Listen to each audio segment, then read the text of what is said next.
الرحیم رب اشرح لی صدری ویسر لی امری واحلل عقدۃ من لسانی یفقهوا قولی احمدک اللہم یا مجیب کل سائل والصلاة والسلام علی من هو افضل الوسائل وعلى آلہ واصحابہ ذوی الفضائل اما بعد فاعوذ باللہ من الشیطان الرجیم بسم اللہ الرحمن الرحیم وَلَقَدْ مَكَّنَّاكُمْ فِي الْأَرْضِ وَجَعَلْنَا لَكُمْ فِيهَا مَعَائِشَ قَلِيلًا مَا تَشْكُرُونَ صدق اللہ العظیم وصدق رسولہ النبی الکریم الامین ان اللہ وملائکتہ یصلون علی النبی یا ایہا الذین آمنوا صلوا علیہ وسلموا تسلیما الصلاۃ والسلام علیک یا سیدی یا رسول اللہ وعلی آلک واصحابک یا حبیب اللہ مولاي صل وسلم دائما ابدا على حبیبک خیر الخلق كلهم منزہ عن شریک فی محاسنہ فجوہر الحسن فیہ غیر منقسم یا اکرم الخلق مالی من الوذ به سواک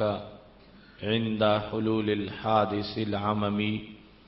رب صل وسلم دائما ابدا على حبیبک خیر الخلق كلهم. اللہ تبارک و تعالی جل جلالہ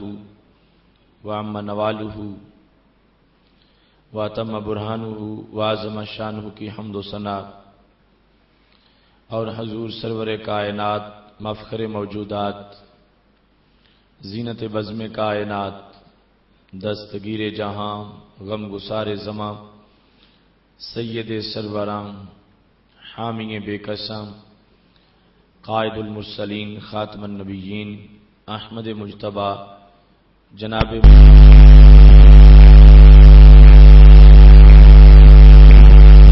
وسلم کے دربار گہر بار میں ہدیہ درود و سلام عرض کرنے کے بعد ممبر و محراب ارباب فکردانی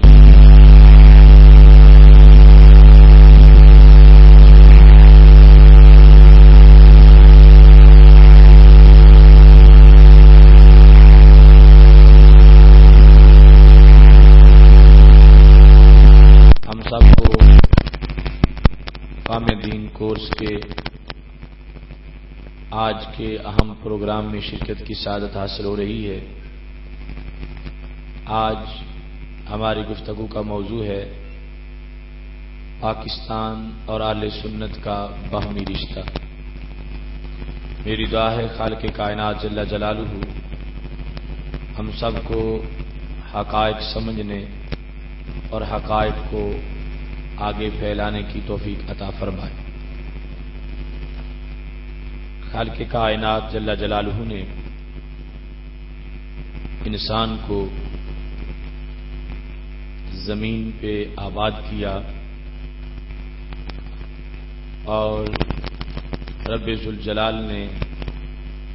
وطن کی محبت ہر انسان کے دل میں ڈالی. خالق کائنات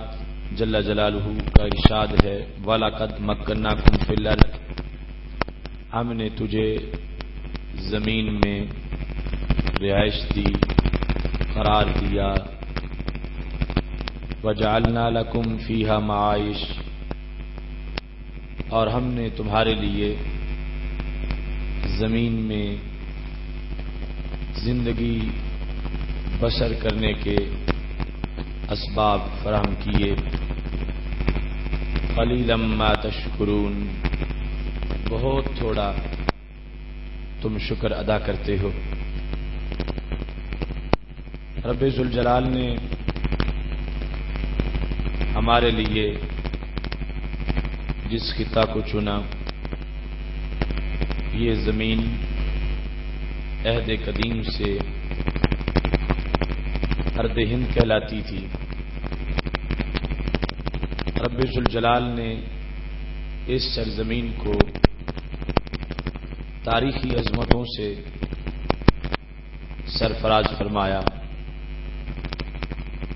یہاں تک کہ مستدرک للحاکم کی تیسری جلد میں صفحہ نمبر 408 پر حضرت عبداللہ بن عباس رضی اللہ تعالی عنہ کا یہ قول موجود ہے، ان اول ما احبط اللہ آدم الی الارض الہند، کہ رب ذوالجلال نے حضرت آدم علیہ السلام کو سب سے پہلے جس زمین پہ نازل کیا وہ یہی ہندوستان کی سرزمین تھی، یعنی جنت سے جس وقت وہ دنیا پہ تشریف لائے، جس زمین پر آپ کا نزول ہوا اور سب سے پہلے جس زمین نے حضرت آدم علیہ السلام کے قدم کو چوما وہ یہ بر صغیر پاک و ہند کی سرزمین ہے۔ اس لحاظ سے پوری انسانیت کی میزبان اول جس زمین کو کہا جا سکتا ہے وہ یہ ہماری سرزمین ہے، کہ پہلے انسان جب اس دنیا پہ جلوہ گر ہو رہے تھے تو ان کی میزبانی کا شرف اس خطہ پاک کو میسر تھا، اور پھر روئے زمین پر سب سے پہلے جہاں رب ذوالجلال کی توحید کا نغمہ گونجا اور ہمارے آقا حضرت محمد مصطفیٰ صلی اللہ علیہ وسلم کی رسالت کا تذکرہ ہوا، وہ زمین بھی یہی بر صغیر پاک و ہند کی سرزمین ہے۔ چونکہ روایات میں موجود ہے کہ حضرت آدم علیہ السلام جب زمین پہ نازل ہوئے اور یہاں پہ جلوہ گر ہوئے تو ان کو زمین پہ وحشت محسوس ہوئی، کیونکہ نیا ماحول تھا، نئی جگہ تھی۔ سری لنکا میں جس وقت آپ کا اجلال ورود ہوا، آپ کو جب وحشت محسوس ہوئی تو اس وحشت کو دور کرنے کے لیے ایک آواز بلند کی گئی۔ وہ آواز وہ ہے جو آج ہماری مساجد سے اذان کی شکل میں گونجتی ہے، اشہد ان لا الہ الا اللہ۔ یہ کلمات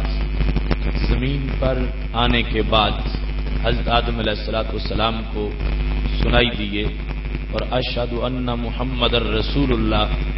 یہ کلمات اس سرزمین پر بر صغیر پاک و ہند کی سرزمین پر اس وقت گونج رہے تھے جب حضرت آدم علیہ السلام کا اس زمین پہ ظہور ہو رہا تھا۔ ابھی تک ان کا سفر حجاز کی طرف یا میدان عرفات کی طرف وہ نہیں ہوا تھا، تو سب سے پہلے روئے زمین پر اس تاریخی حیثیت میں ہماری اس زمین کو شرف حاصل ہے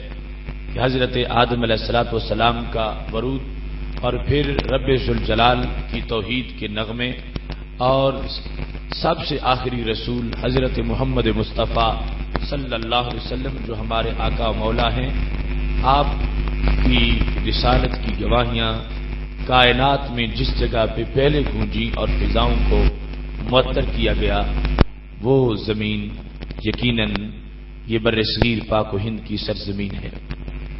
حضرت سیدنا علی بن ابی طالب رضی اللہ تعالی عنہ ارشاد فرماتے ہیں،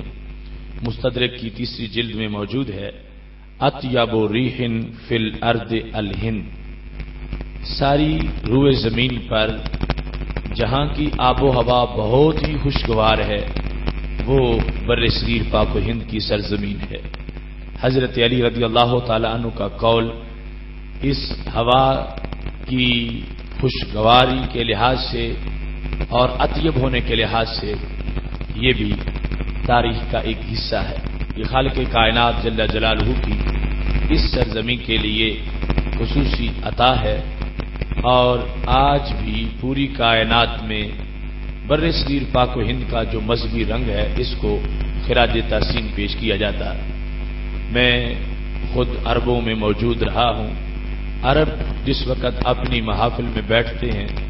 اور شریعت مطہرہ اور دین کے رنگ کا تذکرہ چھڑتا ہے تو آج بھی اس خطے کے لوگوں کو وہ خراج تحسین اس لحاظ سے پیش کرتے ہیں کہ جتنی دین میں پختگی ان لوگوں میں ہے اتنی اور کہیں نظر نہیں آتی. جتنے دستار والے لوگ بر صغیر پاک و ہند کے اندر، پاکستان ہو، وہ ہندوستان ہو، بنگلہ دیش ہو، جتنے داڑھی والے حضرات، سنت کی پابندی والے حضرات اور دین کے ساتھ تمسک اور پختہ تعلق والے حضرات اس سرزمین پر اس وقت بھی موجود ہیں، اتنے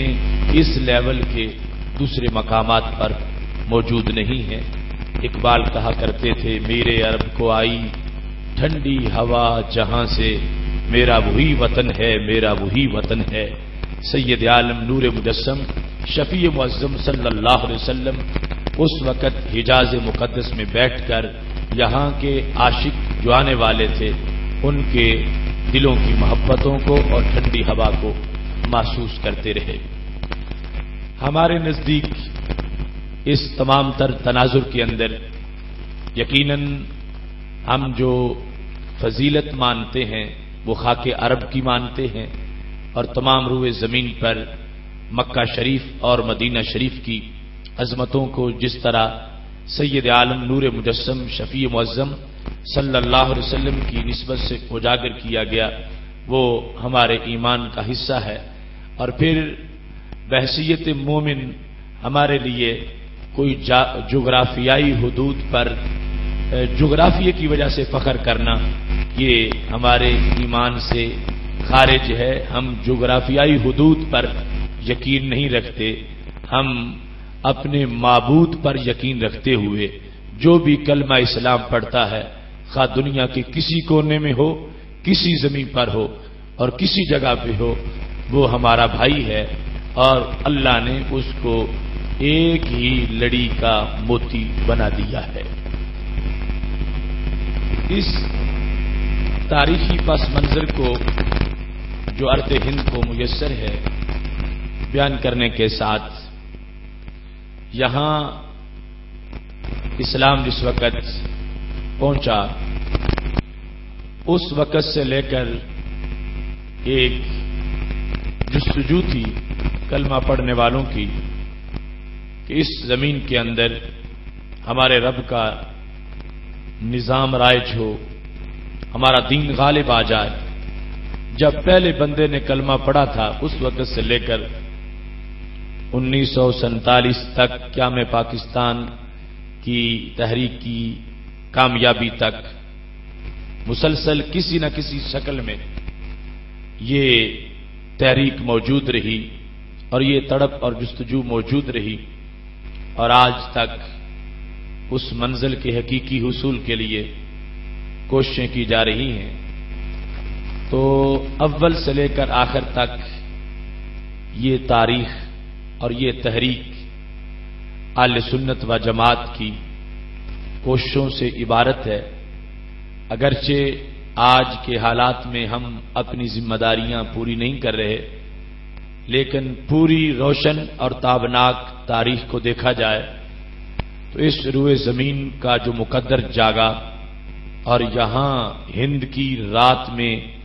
جو فجر کے جلوے طلوع ہوئے اور ہند کے خارزاروں میں جو توحید کے گلاب کھلے اور سجدوں کی بہار آئی، اس کے پیچھے جتنی جد و جہد ہے وہ اہل سنت و جماعت کے اولیاء، مشائخ اور علماء کرام کی ہے. اس سلسلہ میں ہم اپنی گفتگو کو 3 حصوں میں تقسیم کرتے ہیں. پاکستان اور اہل سنت کا جو بامی رشتہ ہے، ایک حصہ اس جد و جہد کا ہے جو حصول پاکستان کی حصی تحریک سے پہلے جاری رہا، اور دوسرا وہ حصہ ہے کہ جب پاکستان کے حصول کی تحریک زوروں پر تھی، اور تیسرا قیام پاکستان کے بعد کے معاملات پر مشتمل ہے. سب سے پہلا حصہ اس میں اگر آپ اہل سنت و جماعت کی خدمات کو دیکھنا چاہتے ہیں تو بر صغیر پاک و ہند کی صدیوں پر جو مشتمل تاریخ ہے، اس پوری تاریخ کے اندر جتنے اولیاء صوفیاء اور فاتحین ہیں، سب کے سب مسلک اہل سنت سے وابستہ تھے۔ تاریخ میں ان کے معمولات، تاریخ کے اندر ان کے عقائد اور تاریخ کے اندر ان کے نظریات کا تفصیلاً تذکرہ موجود ہے۔ اگر آپ اولیاء کی لسٹ دیکھیں تو پھر بھی پورا نکہت و نور کا سلسلہ ہمارے مقدس نفوس سے آباد ہے۔ اگر فاتحین اور مختلف مستند اور عادل حکمران جو ہیں ان کی لسٹ دیکھیں تو وہ سارے کے سارے ہماری فقہ اور ہمارے مسلک پر موجود رہے۔ آپ دیکھتے ہیں کہ بر صغیر پاک و ہند کی سرزمین میں حضرت داتا گنج بخش اجمیری رحمۃ اللہ علیہ اور حضرت خواجہ معین الدین چشتی اجمیری رحمۃ اللہ علیہ اور حضرت بابا فرید رحمۃ اللہ علیہ اور اس طرح درجنوں سینکڑوں نہیں ہزاروں اولیاء کرام جو مختلف زمانوں کے اندر یہاں پر شمع حق کو روشن کیے رکھ رہے اور انہوں نے اپنی زندگی کی آخری سانس تک دین پر پہرا دیا، وہ سارے کے سارے ہمارے مسلک کے تھے اور سارے کے سارے ہمارے عقیدے کے ترجمان تھے۔ انہوں نے آریہ سماج کا مقابلہ کیا، انہوں نے ہندو مت کا مقابلہ کیا، بدھ مت کا مقابلہ کیا، سکھوں کا مقابلہ کیا، ہر باطل طاقت کا انہوں نے اپنے اخلاق سے بھی مقابلہ کیا، اپنی تعلیمات سے بھی مقابلہ کیا، جس کے نتیجے میں یہاں پر دین محفوظ رہا،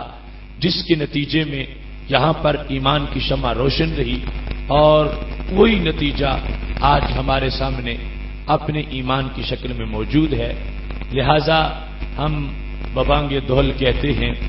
داتا حجویری بھی حنفی، خواجہ اجمیر بھی، یہ ملک تو حنفیوں کی اس لیے جاگیر ہے، حنفیوں اٹھو بنائیں ملک کو حنفی سٹیٹ، وقت کا یہ فیصلہ ہے، قوم کی تقدیر ہے۔ جن لوگوں نے یہاں پر اسلام پہنچایا ان لوگوں کا اسلام معتبر ہے، تو پھر ان کا عقیدہ اسلام کے اندر جو تعارف ہے وہ بھی معتبر ہے، اور پھر ان لوگوں کے نظریات بھی معتبر ہیں۔ تو بر صغیر کی مٹی مرہون ملت ہے اولیاء کرام علیہم الرحمہ کے فیضان کی، اور اللہ تعالیٰ کا یہ فضل ہے کہ پوری تاریخ میں ہمارے ان قد آور بزرگوں کے مقابلے میں کسی دوسرے مسلک کا کوئی قد آور تو کیا کوئی بونا انسان بھی نظر نہیں آتا جس نے ان اندھیروں کے اندر دین کی شمع روشن کی ہو۔ جس وقت بر صغیر پاک و ہند کے اندر حضرت داتا گنج بخش اجمیری حق کا جھنڈا لے کر نکلے تھے، دوسرے مسلک والے کوئی بتائیں ان کا کوئی نام ملتا ہو جس نے اس دور کے اندر حق کی حمایت میں کردار ادا کیا ہو۔ جس وقت حضرت خواجہ معین الدین چشتی اجمیری لاکھوں کو کلمہ پڑھا رہے تھے، اس وقت دوسرے لوگ اپنی تاریخ پیش کریں، ان کی تاریخ کا اس وقت حالت عالم کیا تھا۔ جس وقت حضرت بابا فرید اس سرزمین پر حق کے جھنڈے لہرا رہے تھے، اس وقت ان لوگوں کے پاس اپنی تاریخ کا کون سا حوالہ ہے؟ جس وقت حضرت مجدد الفسانی جبر کے دانت توڑ کر اس سرزمین پر دین کا پہرا دے رہے تھے، اس وقت دوسرے لوگ اپنا کوئی انسان، اپنا کوئی لیڈر، اپنا کوئی قائد پیش کریں۔ جس وقت حضرت امام فضل حق خیر آبادی نے برطانوی سامراج کے جبرے چیرتے ہوئے اس دھرتی پر دین متین پر پہرا دیا، اس وقت اور کسی مسلک والوں کا کون سا لیڈر تھا جس نے انگریزوں کے دانت کھٹے کیے ہوں اور اس سرزمین کو استعمار کے اثرات سے بچایا ہو؟ لہذا تفصیل کا تو وقت نہیں، لیکن پوری تاریخ کے اندر جہاں بھی بڑے قد والے لوگ جن کا کردار بڑا تھا، جن کی گفتار میں اثر تھا، جن کی تبلیغ میں سوچ تھا، اور جن کے افکار نے راتوں کو دنوں میں تبدیل کیا، وہ جتنے حضرات تھے اللہ کا فضل ہے ہم ان لوگوں کے وارث ہیں، ہم ان لوگوں کے عقیدے پر ہیں، ہم ان لوگوں کے نظریے پر ہیں، اور یہ سرزمین اس کا چپا چپا ان لوگوں کی تاریخ کو آج بھی محفوظ کیے ہوئے ہے۔ اس بر صغیر پاک و ہند کے شہروں کے نام دیکھ لو، اس کے دیہاتوں کے نام، اس کے شہروں کے نام جو ولیوں کے ناموں کے اوپر آج بھی موجود ہیں، وہ اس حقیقت کو واضح کر رہے ہیں کہ یہ وہ لوگ تھے کہ جنہوں نے یہاں حق کا پیغام پہنچایا ہے، حق کی دکھ ریزی کی ہے، اور وہ بیج بوتے رہے ہیں جس کے نتیجے میں فصل یقین پکی ہے، اور آج اس کھیتی کا ثمرہ ہمارے سامنے موجود ہے۔ لہذا رب ذوالجلال کا جتنا بھی شکر ادا کریں وہ تھوڑا ہے کہ ہمیں خالق کائنات نے کسی پگڈنڈی کا راہی نہیں بنایا، خالق کائنات نے ہمیں شاہراہ پہ رکھا ہے، یعنی وہ مین روڈ جس پر داتا صاحب چلتے نظر آتے ہیں، اور جس پہ خواجہ صاحب چلتے نظر آتے ہیں، جس پہ حضرت شیر ربانی رحمت اللہ علیہ اور حضرت پیر سیال جیسے لوگ چلتے نظر آتے ہیں، اس شاہراہ پر ہم بھی پیچھے چلتے جا رہے ہیں۔ لہذا ہمارے افکار کی اساس اور بنیاد جو ہے وہ مکہ شریف کے اس پیغام سے ہے جو سید عالم نور مجسم شفیع معظم صلی اللہ علیہ وسلم نے پیش فرمایا تھا، اور عظیم اکابر نے اسے ہم تک پہنچایا ہے۔ ہم اور کسی چیز کی طرف توجہ نہ بھی کریں تو یہ حقانیت کائنات میں ہماری طے شدہ ہے کہ خالق کائنات جل جلالہ نے اس سرزمین کے اوپر حق کی سربلندی اور علمبردار ہونے کا جو سیرا ہے وہ ہمیشہ ہمارے مسلک کے لوگوں کو عطا فرمایا ہے۔ اس سلسلہ میں جو بڑے اہم مقامات آئے تھے تاریخ کے مشکل سے مشکل مقامات کے اندر، یہاں پر جو حق پرستوں نے پہرا دیا تو اس وقت بھی عقیدہ ہمارا تھا وہ فاتحین، اگر وہ احمد شاہ ابدالی ہیں، اگر وہ سلطان محمود غزنوی ہیں، اگر وہ ٹیپو سلطان ہیں، ان تمام لوگوں کے اندر جو مسلک اور عقیدہ تھا وہ ہمارا جلوہ گر تھا۔ ان کے فاتحانہ حملوں کے اندر جو تبرک کے حصول کے لیے اپنے پیران طریقت کے پاس جس طرح وہ جا کے بھیک مانگتے تھے حملہ کرتے وقت، اور اس کے بعد اس کی بقا کے لیے جس طرح اپنے بزرگوں کی تعلیمات کو وہ پیش نظر رکھتے تھے، وہ سارے کا سارا ہماری تاریخ کا حصہ ہے۔ اور پھر جس وقت اس دین پہ کربلا کا وقت بر صغیر میں آیا، حضرت مجدد الفسانی رحمت اللہ علیہ نے اکبر کے دین الہی کا اس انداز میں مقابلہ کیا۔ اقبال کہنے لگے وہ ہند میں سرمایہ ملت کا نگہباں اللہ نے کیا بر وقت، جس کو خبردار گردن نہ جھکی جس کی جہانگیر کے آگے، وہ جس کے نفس گرم سے ہے گرمی احرار، حاضر ہوا میں شیخ مجدد کی لحد پر، وہ خاک جو زیر فلک ہے مطلع انوار۔ اقبال کہنے لگے اگرچہ وہ ہے مٹی مگر اس مٹی میں ستاروں جیسی چمک ہے، کیوں کہ اس قبر کے اندر مجدد الفسانی لیٹے ہوئے ہیں،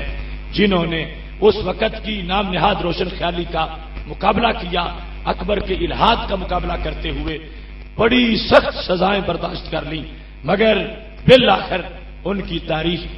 کامیاب ہو گئی، کردار اتنا واضح ہو گیا کہ حضرت مجدد الفسانی رحمت اللہ علیہ کے پاس جہانگیر قدموں میں حاضر ہوا، اور کانگڑا کا قلعہ جو کبھی بھی فتح نہیں ہوا تھا، جب وہ قلعہ فتح ہوا اور 16واں جشن جلوس شاہی تھا، تو جہانگیر نے حضرت مجدد الفسانی رحمت اللہ علیہ سے کہا کہ آپ اس قلعے کا چل کے افتتاح کریں، اسلام کا آج بڑا تاریخی موقع ہے، کسی فاتح سے یہ قلعہ فتح نہیں ہوا تھا۔ حضرت مجدد الفسانی رحمت اللہ علیہ نے فرمایا میں اس شرط پر قلعے میں قدم رکھوں گا کہ جب میں قدم رکھوں گا تو فوراً گائے کو ذبح کیا جائے گا، اور پھر اذان کی آواز گونجے گی اور قلعے میں مسجد کا سنگ بنیاد رکھا جائے گا، جہاں ان کی یورشیں ہیں وہیں آشیاں بنے گا، کوئی بجلیوں کو جا کے یہ فیصلہ سنا دے۔ یہ کردار رہا ہمارے اسلاف کا۔ اور پھر جس وقت ایسٹ انڈیا کمپنی کی شکل میں یہاں پہ انگریز اپنے قدم جما چکا تھا اور مسلسل اس کے خرافات یہاں پہ آ چکے تھے. تو ایک مرد حر جس کو امام فضل حق خیرآبادی کہا جاتا ہے، جنہوں نے تختہ دار کو چوم لیا مگر اپنے فتوے سے دستبردار نہیں ہوئے، جن کے فتووں سے برطانوی سامراج کی نیندیں حرام ہو گئیں، وہ امام فضل حق خیرآبادی کس کے عقیدے کے تھے؟ وہ ہمارے امام تھے، جن کے ساتھ مفتی کفایت احمد صاحب اور مفتی عنایت احمد کاکوروی صاحب، اس طرح کے عظیم لوگ جو ہیں، انہوں نے کالے پانی کی سزائیں برداشت کی ہیں. جزیرہ انڈمان کے اندر روح نکل گئی ہے، مگر آج بھی خلیج بنگال کے مشرق میں ان کی قبریں حریت کی اذانیں پڑھ رہی ہیں. ان لوگوں نے ہر دور کے اندر ہمارا سر اونچا رکھا، اور تاریخ کے ہر موڑ کے اوپر یہ لوگ ہیں جو ہمارے بزرگ اور اسلاف ہیں، اور انہوں نے دین متین کو بچانے کے لیے بھرپور کردار ادا کیا ہے. اس کے بعد جس وقت وہ دو قومی نظریہ جو اصل سے مکی اور مدنی نظریہ تھا،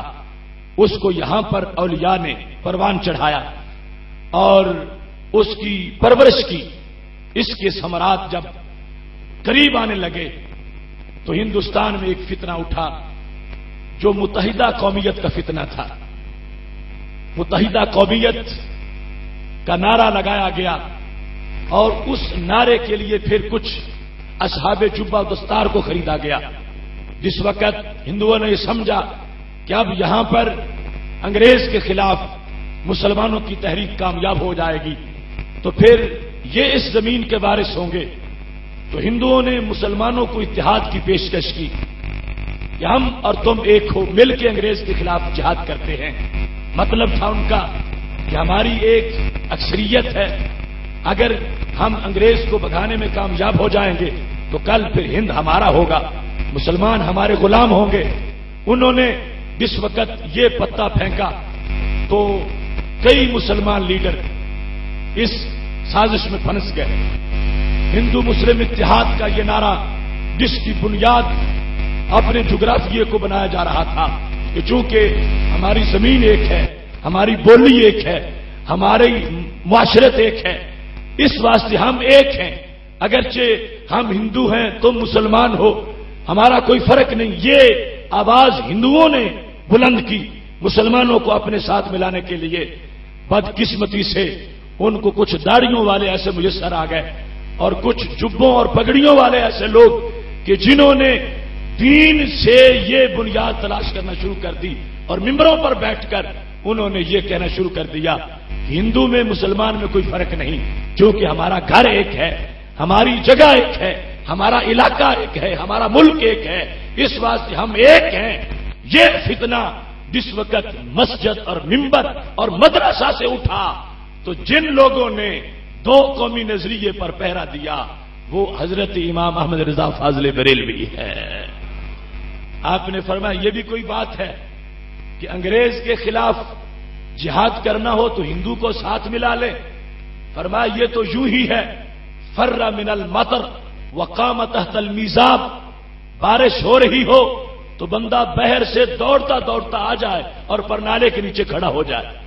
فرمایا پھر بارش سے دوڑنے کا فائدہ کیا تھا اگر کھڑا پرنالے کے نیچے ہی ہونا ہے؟ حضرت امام احمد رضا خان فاضل بریلوی رحمۃ اللہ علیہ نے کہا انگریز کے خلاف جہاد ہم خود کریں گے، تنہا کریں گے، ہمیں ہندوؤں کی کوئی ضرورت نہیں ہے. جیسا ہمارا جہاد انگریز کے خلاف ہوگا ایسا ہی ہندوؤں کے خلاف بھی ہوگا. یہ ہمارے ہم قوم نہیں ہیں، یہ ہمارے قوم کے نہیں ہیں. ہماری قومیت کیا ہے؟ فرمایا حضرت محمد مصطفیٰ صلی اللہ علیہ وسلم نے جب مکہ شریف میں کہا تھا خدا ایک ہے اور میں اس کا رسول ہوں تو کیا واضح کیا تھا؟ فرمایا جس نے یہ کلمہ پڑھا وہ جہاں بھی ہے میرا ہم قوم ہے، اور اگر یہ کلمہ ابو لہب نہیں پڑھتا تو یہ ہماری قوم کا نہیں ہے. جس بنیاد پر نبی علیہ الصلوۃ والسلام نے مکہ شریف میں قومیت کی بنیاد رکھی تھی، بر صغیر میں اس دو قومی نظریے کو محفوظ کیا ہے تو ہمارے بزرگوں نے محفوظ کیا ہے. اس واسطے اس فتنہ کے موقع پر جب عطا اللہ شاہ بخاری اور حسین احمد مدنی جیسے لوگ ممبروں پر گاندھی کو بٹھا کر اس کے نعرے لگا رہے تھے اور گاندھی کو رسول السلام کہتے تھے، امن کا پیغمبر رسول السلام، یہ نعرے لگائے جا رہے تھے اس وقت بھی۔ یہ ہے حق والے اہل سنت و جماعت، جنہوں نے کہا گاندھی جہنمی ہے اور گاندھی کی کوئی خدمات نہیں۔ جب دوسری طرف سے گاندھی کے جہاد کے فضائل بیان ہو رہے تھے، اس دور کے اندر بھی اگر ممبر کی لاج رکھی ہے اور مسجد کا وقار برقرار رکھا ہے اور دین کی شان کو اونچا رکھا ہے تو وہ علماء اہل سنت کا کردار ہے۔ اس قدر حالات خراب ہو گئے، ابوالکلام آزاد کی ہر تقریر ہندو قومیت کے بارے میں ہوتی، اکھنڈ بھارت کے بارے میں، اور تقسیم کو معاذ اللہ اسلام کے خلاف قرار دیا جا رہا تھا کہ بر صغیر تقسیم نہیں ہونا چاہیے، دو ملک نہیں بننے چاہیے، پاکستان کی کوئی ضرورت نہیں ہے۔ چلتے چلتے اس نے اپنی کتاب کے اندر انڈیا ونز فریڈم کہ انڈیا نے آزادی جیت لی، اس میں اس نے اسلامی قومیت پر بھی معاذ اللہ اعتراضات کر دیے، اور سید عالم نور مجسم شفیع معظم صلی اللہ علیہ وسلم کی دی ہوئی قومیت جو کلمے کی قومیت ہے، اس پر اعتراض کرتے ہوئے ابوالکلام آزاد نے یہ کہا، after the first century Islam was not able to unite the Muslim countries into one state. پہلی صدی گزرنے کے بعد کہتا ہے اسلام اس قابل ہی نہیں تھا کہ تمام ملکوں کو محض دین کی وجہ سے متحد کر سکے۔ معاذ اللہ ایک صدی کے گزر جانے کے بعد ابوالکلام آزاد اسلام کو اپنی حیثیت کھو دینے کے مترادف قرار دے رہا تھا، اب کہتا ہے اگر بچ سکتے ہو تو جغرافیہ کی وجہ سے بچ سکتے ہو، ہم چونکہ انڈیا کے ہیں، ہماری شناخت انڈیا ہے، جو پٹھان ہیں ان کی شناخت افغان ہونا ہے۔ جس وقت یہ زہر گھولا گیا تو یہ بریلی کی آواز تھی جس نے کہا ہم انڈیا کے ہیں مگر دین ہمارا مدینہ شریف کا ہے، اگرچہ ہم اس جگہ کے ہیں، ہمارے اندر سوچ جو ہے وہ مکہ شریف کی ہے۔ یہ بنیاد جو ہے سامنے رکھی گئی، اس کے نتیجے میں اللہ نے ہمیں علیحدہ ملک پاکستان عطا فرمایا۔ ایسے خطبوں کے جواب میں علامہ اقبال کو یہ کہنا پڑا، دیکھ کر کے قرآن والے، سنت کا دعوے کرنے والے اب ہندوؤں کی عظمتوں کے نعرے لگانے شروع ہو گئے ہیں۔ اقبال کہنے لگے عجم ہنوز نہ داند رموز دیں ورنہ زی دیوبند حسین احمد این چے بولج بیس سرود پر ممبر کہ ملت از وطن است چے بے خبر سے مقام محمد ربیس بمصطفیٰ برساں خیش را کہ دین ہماؤس گر بہو نہ رسیدی تمام بول حبیس۔ اقبال کہنے لگے عجم کو ابھی تک دین کی رمز کا پتہ ہی نہیں چلا، عجم کے لوگ کیسے کیسے ہیں، یہ دیوبند حسین احمد این چیب الجبیس۔ کلیات اقبال میں آج بھی شعر موجود ہے اور بڑی کوشش کی ان لوگوں نے ہزاروں کروڑوں دے کر کے یہ شعر کلیات اقبال سے نکال دیا جائے، اس میں ہمارے باپ دادا کی مٹی پلید کی گئی ہے، مگر اقبال کے وارثوں نے کہا اقبال کا یہ پیغام باقی رہے گا، جس نے غلطی کی تھی اس کو غلطی کی سزا بھگتنا پڑے گی۔ اقبال کہنے لگے یہ دیوبند حسین احمد این چیبلو جبیس، اور دیوبند کا حسین احمد کتنا پاگل انسان ہے،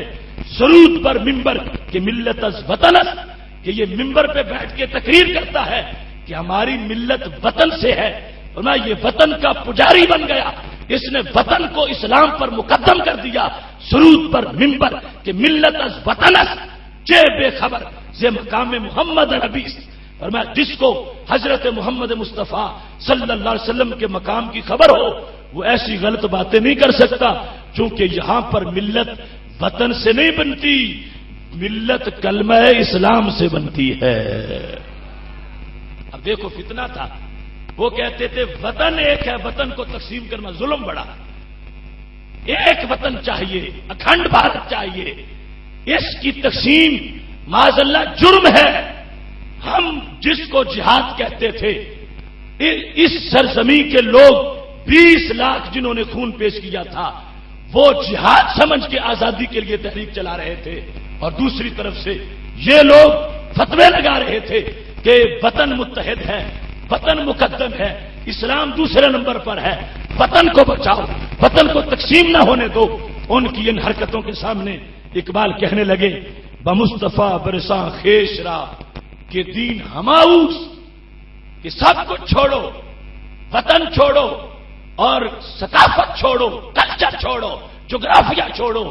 اور حضرت محمد مصطفیٰ صلی اللہ علیہ وسلم کے قدموں میں پہنچ جاؤ. بمصطفیٰ برساں خیش را کہ دین ہماؤس، دین تو ان کا نام ہے. گر بہو نہ رسیدی تمام بو لہبیس، اگر نبی علیہ الصلوۃ والسلام کے ساتھ نسبت مقدم نہیں ہے تو پھر بو لہب بھی ہے، پھر کوئی مسلمانی نہیں ہے.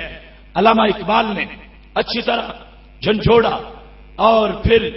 ایک مقام پر اقبال کو یہ لفظ بھی کہنے پڑے. کہتے ہیں ستوت توحید قائم جن نمازوں سے ہوئی، وہ نمازیں ہند میں نظر بریمن ہو گئی. کہ جن نمازوں سے توحید کو وقار ملا، بر صغیر میں کچھ نمازی ایسے ہیں کہ وہ انہوں نے بریمنوں کے آگے نمازیں بیچ دی ہیں. یہ نمازیں بیچنے کا کام تھا کہ گاندھی کو مسجد میں لا کے نعرے لگانا اس کو، اور ایک قومیت کی بات کرنا، دو قومیتوں کی نفی کرنا. یہ ٹو نیشن تھیوری جو مکہ شریف سے آئی تھی اور دو قومی نظریہ جس کو پروان چڑھایا تو ہمارے بزرگوں نے چڑھایا. عطا اللہ شاہ بخاری جیسے لوگ اور حسین احمد مدنی جیسے لوگ اور ان کے چمچے کچھے دن رات کوششیں کر رہے تھے ہم ایک قوم ہیں، ہم ایک قوم ہیں. مگر سنی بچہ بچہ کہہ رہا تھا ہم دو قومیں ہیں، ہندو اور ہے، مسلمان اور ہے. محتشم سامعین حضرات، اقبال کہنے لگے کسے کے پنجہ زد ملک و نصبرا نداند نکتائے دین عرب را اگر قوم از وطن بود محمد نداد دعوت دین بو لہب را. اقبال کہنے لگے سنو عرب کے دین کا فلسفہ کیا ہے. اگر قوم از وطن بودے، اگر قوم وطن سے بنتی ہوتی، جس طرح کے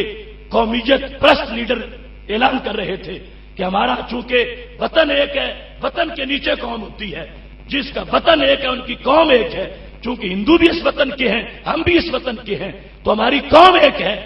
اقبال نے کہا میرا فتویٰ سنو. کہنے لگے نہ دادے دعوت دین بو لہب رہا. اگر وطن سے قوم بنتی ہوتی تو نبی علیہ السلام بو لہب کو کلمے کی دعوت کبھی نہ دیتے، کیونکہ بو لہب کا وطن تو وہی تھا، ابو جہل کا وطن تو وہی تھا. پھر ان کو دعوت دینے کی ضرورت کیا تھی؟ پھر بدر کی ضرورت کیا تھی؟ پھر احد کی ضرورت کیا تھی؟ پھر خندق کی ضرورت کیا تھی؟ پھر حنین کی ضرورت کیا تھی؟ اگر نبی علیہ الصلوۃ والسلام تلوار لے کے نکلے ہیں اور اپنے جغرافیے کے لوگوں کے خلاف جہاد کیا ہے تو بدر میں کیا فرق تھا؟ کیا دو رنگوں والے تھے، دو نسلوں والے تھے، دو زبانوں والے تھے؟ نہیں، زبان ایک تھی، رنگ ایک تھا، علاقہ ایک تھا، مگر پھر بھی لڑے کیوں ہیں؟ ایک طرف خدا والے تھے، دوسری طرف بتوں والے تھے. تو اس بنیاد پر اقبال کہنے لگے سارا دین ان لوگوں نے بیچ دیا اور جو ہندو کی محبت کے اندر آ کر انہوں نے دین کا ملیا بیٹھ کرنے کا منصوبہ بنا لیا. لیکن یہ ہیں علماء حق جنہوں نے اس وقت بھی پیغام بلند کیا، اور اگر یہ بیس نہ ہوتی پاکستان کے بنانے کا کوئی مقصد ہی نہیں تھا، کوئی سبب ہی نہیں تھا. یہ بنیاد تھی کہ ہندوؤں کے ساتھ ہمارا گزارا نہیں ہوتا، ہمارا مذہب اور ہمارا کلچر اور ہماری خصائل اور ہمارے شاعر اور ہم ان سے جدا، وہ ہم سے جدا. اس کیس کو حضرت محمد علی جناح رحمۃ اللہ علیہ نے اس بیس پر علماء اہل سنت کی وکالت کرتے ہوئے سامنے رکھا. اللہ تعالیٰ نے ہمیں پاکستان جیسا ملک عطا فرمایا. لہذا ہمارا اور پاکستان کا تعلق جسم و جان کا ہے. پاکستان بننے سے پہلے کی صدیوں کی تاریخ وہ بھی ہماری ہے، جس میں ہمارے اولیاء، صوفیاء اور مجاہدین اس سرزمین پر مصروف عمل ہے. اور پھر جس وقت انگریز کو بھگا کر ہند کو آزاد کرنے کی بات تھی وہ کردار بھی ہمارا ہے. اور جس بنیاد پر پوری دنیا میں منفرد ملک پاکستان بنا، اس بنیاد پر پہرا دینے کا تاج بھی ہمارے علماء و مشائخ کے سر ہے. چونکہ پاکستان کا جو بقا کا سلسلہ ہے، دنیا کے سارے ممالک کے اندر آبادی کے لحاظ سے 7واں بڑا ملک پاکستان ہے، اور اسلامی ممالک میں صرف انڈونیشیا کے علاوہ باقی سب سے یہ بڑی سٹیٹ ہے، اور جس نظریے پر یہ ملک بنا ہے اس وقت روئے زمین پر کوئی ملک ایسا نہیں۔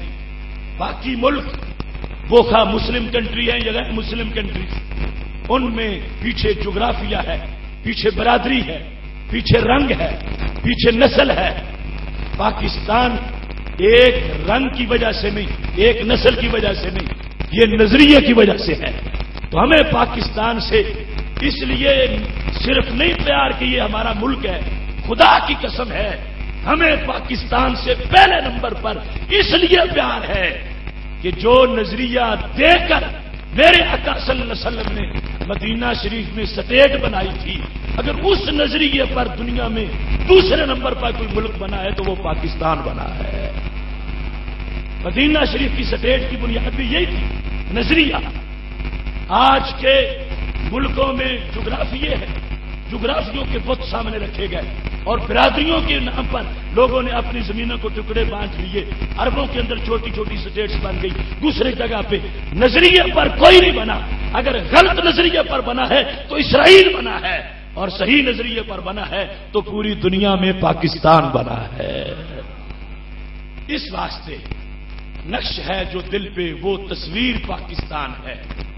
جذبہ الفت کی ایک تعبیر پاکستان ہے، مصطفیٰ کے نام کی جاگیر پاکستان ہے۔ ہم پاکستان کا نام عبادت سمجھ کے لیتے ہیں، اور ہمارا پاکستان سے تعلق ایمان والا تعلق ہے، اس لیے نہیں کہ اس زمین پر بیٹھتے ہیں اور یہاں کی فصلوں کا کھانا کھاتے ہیں۔ ہم پاکستان سے اس لیے پیار کرتے ہیں کہ یہ اس نظریے کا عملی حصہ ہے جو نظریہ ہمارے نبی علیہ السلام نے طائف کے بازار میں پتھر کھا کے پیش فرمایا تھا۔ جس وقت قرب پاکستان اور قیام پاکستان کی تحریک قریب ہونے لگی، اس سلسلہ میں بھی آج یقیناً ہم سمجھتے ہیں تصور پاکستان اور پاکستان کا کنسپٹ، وہ ہمارے ملی شاعر جن کے معتقدات ہمارے ساتھ مطابقت کرتے ہیں اور جو باقاعدہ اعلی حضرت فاضل بریلوی رحمۃ اللہ علیہ سے فتویٰ لے کے اپنی رائے بناتے تھے، علامہ ڈاکٹر محمد اقبال، انہوں نے 1930 میں تصور پاکستان اپنی طرف سے پیش کیا، مگر ان سے پہلے 1925 میں جس شخصیت نے تصور پاکستان پیش کیا وہ ایک واضح کٹر بریلوی عالم دین تھے، اور ان سے پہلے 1920 میں اعلی حضرت نے اپنی ایک کتاب کے اندر واضح طور پر تصور پاکستان پیش کیا، یہاں تک کہ جس وقت حضرت عبد القدیر بدایونی اس ہند کی تاریخ کا احاطہ کرتے ہوئے ان کی خدمات کو سامنے لانا بڑا ضروری ہے، اور اس انداز میں انہوں نے اس نظریے پر پہرا دیا ہے۔ یہ ہمارے بہت بڑے مورخ ہیں ڈاکٹر اشتیاق حسین قریشی، وہ سابق وزیر تعلیم بھی ہیں اور وائس چانسلر رہے ہیں کراچی یونیورسٹی کے، ان کی کتاب ہے دی سٹرگل فار پاکستان، اس کے اندر انہوں نے اس حقیقت کو لکھا ہے، ان March and April 1920 the Zulkarnain of Badayun published an open letter from one Muslim scholar, Muhammad Abdul Qadir Badayuni, advocating partition of the subcontinent, in which he gave even list of Muslim districts, which is generally speaking not too different from the present boundaries of East and West Pakistan. اس کے اندر doctor اشتیاق حسین نے کہا کہ مارچ 1920 اور April 1920 کے اندر بدایون کا ایک اخبار جس کا نام ذوالقرنین ہے، اس اخبار کے اندر ایک بہت بڑے مسلمان سکالر عبد القدیر بدایونی کا گاندھی کے نام کھلا خط چھپا، جس خط کے اندر انہوں نے کچھ اضلاع کے نام لکھے اور کہا کہ یہ اضلاع جو ہیں ان کو جدا کر کے ایک علیحدہ ملک بنانا چاہیے اور وہ ایک اسلامی سلطنت ہونی چاہیے۔ کہاں 1947 اور کہاں 1920، کہاں علامہ اقبال کا تصور پاکستان جو 1930 میں ہے، اس سے کتنے سال پہلے 1920 کے اندر ایک بہت بڑے سنی عالم دین عبد القدیر بدایونی نظریہ پاکستان کے بعد جو تصور پاکستان پیش کر رہے تھے، ڈاکٹر اشتیاق حسین چانسلر کراچی یونیورسٹی اس خط کو لکھتے ہوئے کہتے ہیں بعد میں جو پاکستان بنا تھا سارے وہی اضلاع تھے جو 1920 میں عبد القدیر باداجونی نے پیش کیے تھے. جن جن ضلعوں کا نام انہوں نے پیش کیا تھا اسی نقشے کے مطابق بعد میں پاکستان بنا ہے. اس واسطے پاکستان کے بنانے میں تصور دینے کا جو اصل کام ہے وہ ان لوگوں کا ہے جنہوں نے تصور بھی دیا, عملی کوشش بھی کی, اور پھر اپنا خون دے کر ہمارے لیے علیحدہ ملک کا بندوبست فرما دیا. اس سلسلہ میں چونکہ موضوع تو بڑا طویل ہے, مگر آل انڈیا سنی کانفرنس کا کردار ہر شخص کو ذہن میں رکھنا چاہیے. جس وقت احراری کمپنی ساری گاندھی کے چرنوں میں چل رہی تھی, مجلس احرار ادھر تھی, جمعیت علماء ہند گاندھی کے نعرے لگا رہی تھی, جس وقت جماعت اسلامی کا ترجمان القرآن یہ کہتا تھا کہ پاکستان بنانے والے, پاکستان کا نام لینے والے آمکوں کی جنت میں رہتے ہیں, جس وقت عطا اللہ شاہ بخاری مجمع عام میں یہ کہہ رہا تھا کہ اگر پاکستان کی پے بھی بن جائے تو میری داڑھی گدھے کے منہ سے منہ ڈالنا, جس وقت یہ لوگ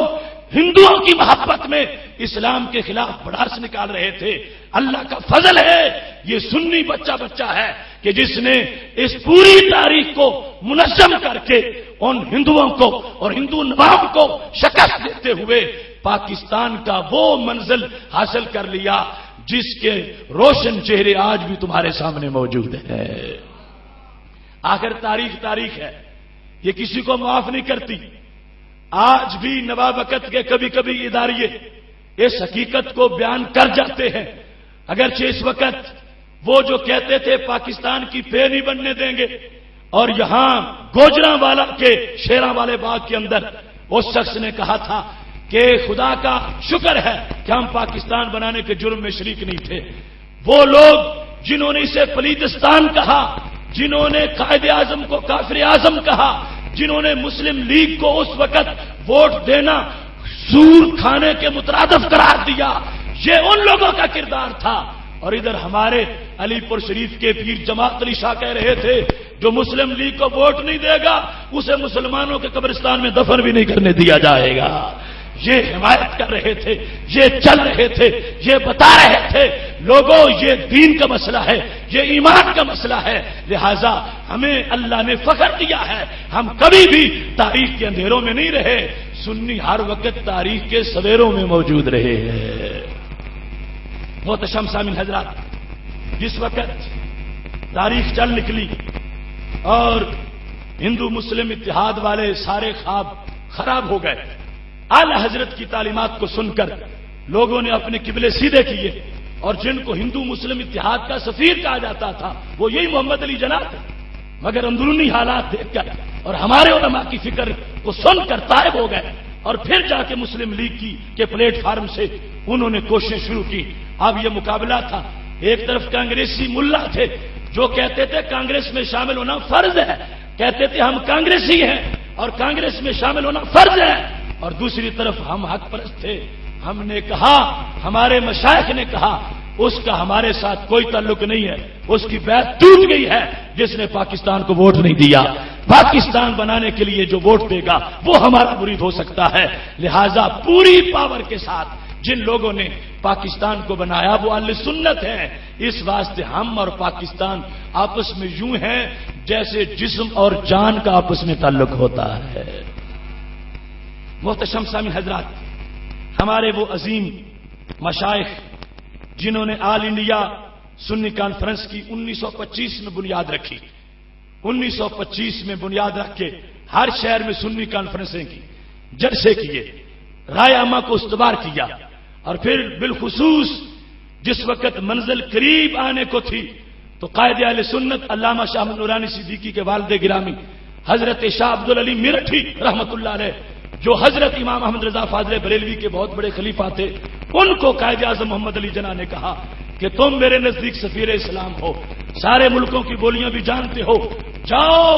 دنیا میں پاکستان کا مقدمہ پیش کرو, عربوں کو بھی بتاؤ,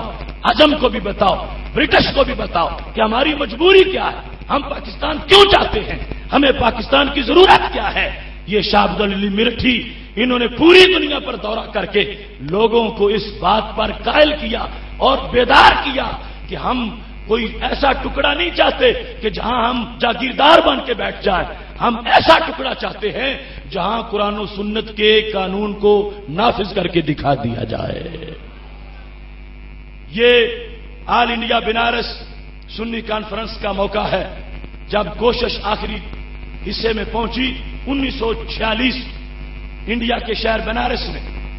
5000 علماء و مشائخ اکٹھے ہو گئے۔ یہ آستانوں والے بزرگ، یہ مدارس کے شیوخ الحدیث 5000 کی تعداد میں وہاں اکٹھے ہو گئے، اور بنارس سنی کانفرنس میں یہ اعلان کر دیا گیا کہ اگر محمد علی جناح مطالبہ پاکستان سے دستبردار بھی ہو جائیں، ہم پھر بھی پاکستان بنا کے چھوڑیں گے،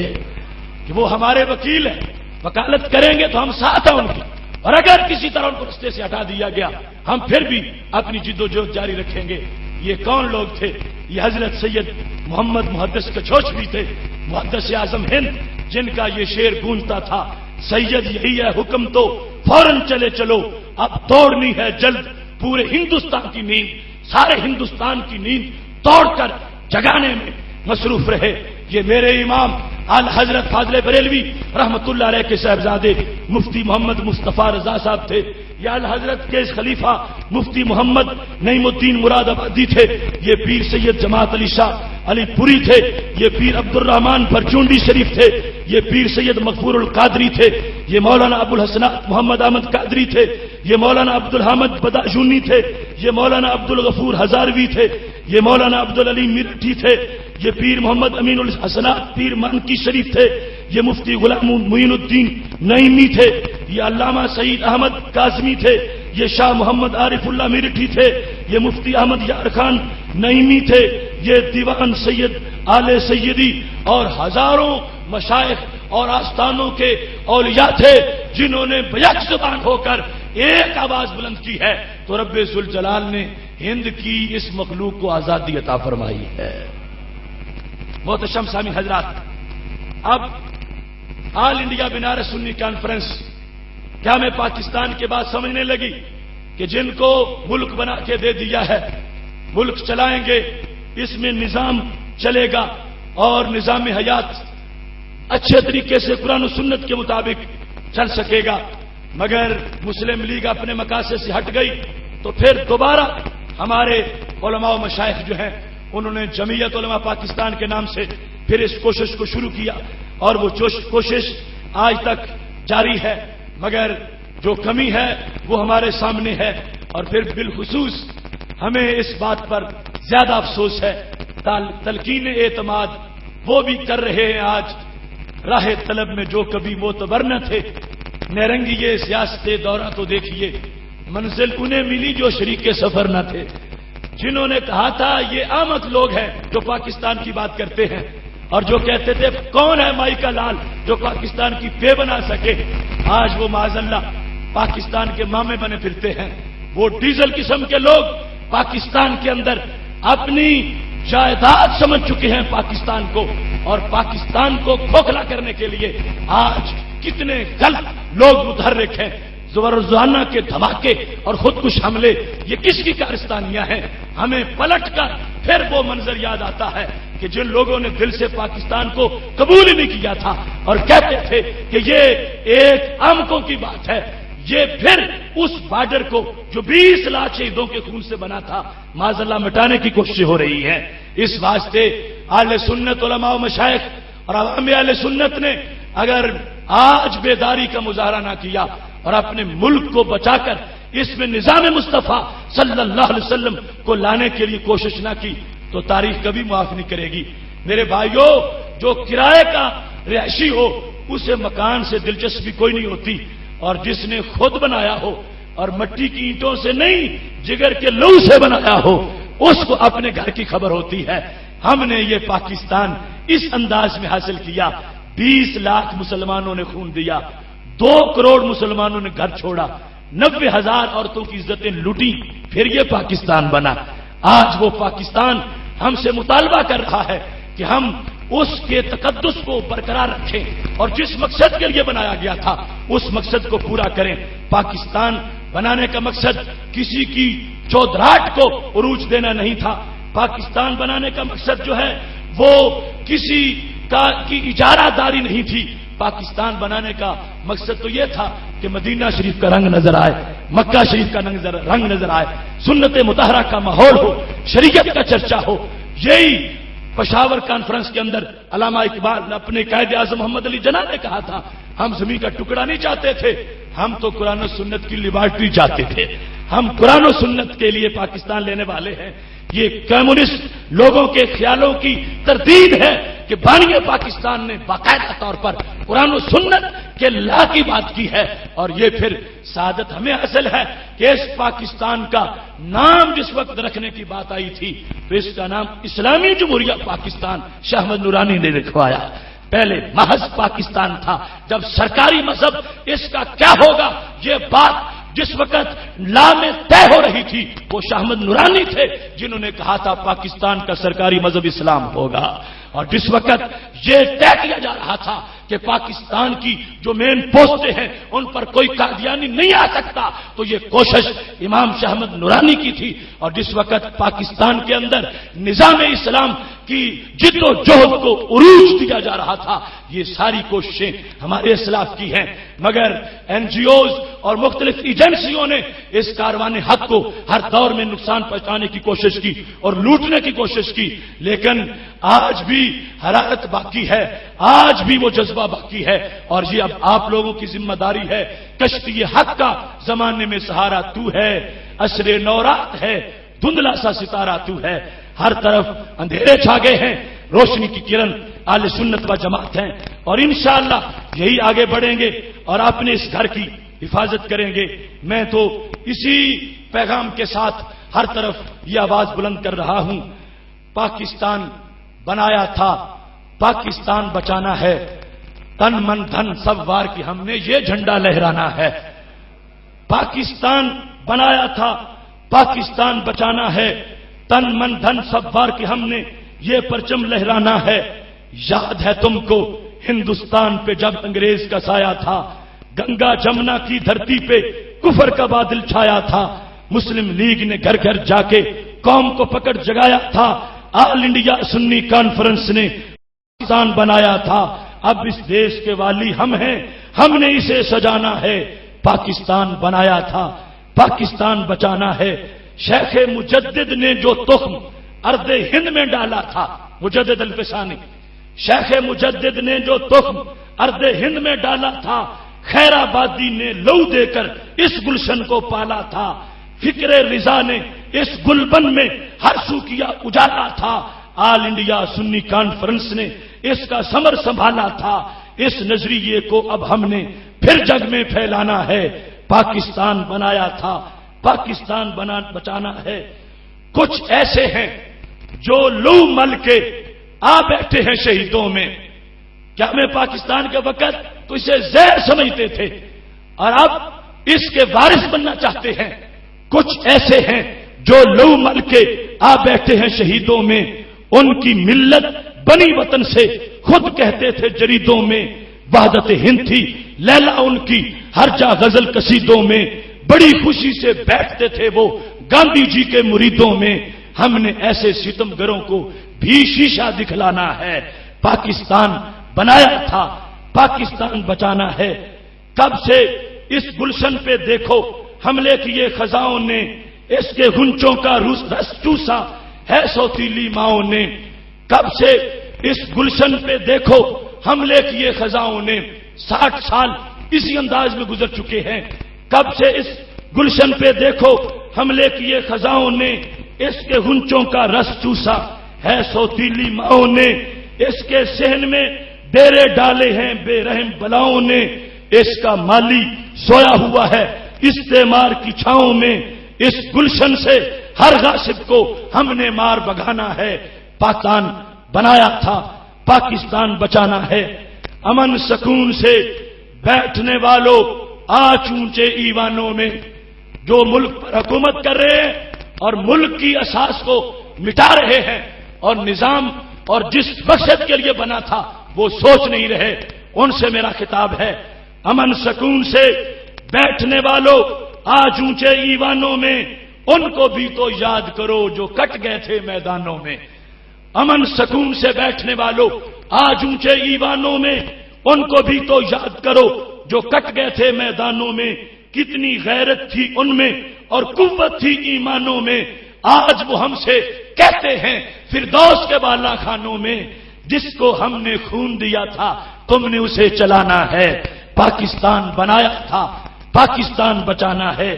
میرے دیش کے ہر چپے پہ یا رب امن کے پھول کھلے، شام سحر کے ہر لمحے میں عدل احسان کے دیپ جلیں، اس کے ہر باسی کو یا رب علم حلم کے جام ملیں، اس کے دشمن جل جل کے خود اپنی موت میں آپ مریں۔ آصف ہم نے اپنے دیش میں اپنا دین چلانا ہے، پاکستان بنایا تھا، پاکستان بچانا ہے۔ وآخر دعوانا ان الحمدللہ رب العالمین۔ نعرہ تکبیر۔